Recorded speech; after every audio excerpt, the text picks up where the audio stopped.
వేల వేల వెన్నెలంత మీద వాలి వెలుగునంత మోయమంటే నేను ఎంత రే చిన్ని గుండె ఉన్నదెంత హాయి నింపి గాలినంత ఊదమంటే ఓ పేరెంత రే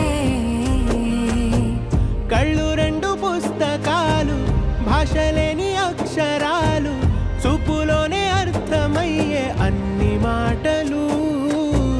ముందు లేని ఆనవాలు లేనిపోని కారణాలు కొత్త కొత్త ఓనమాలు ఎన్ని మాయలు కథలెన్నో చెప్పారు కవితల్ని రాశారు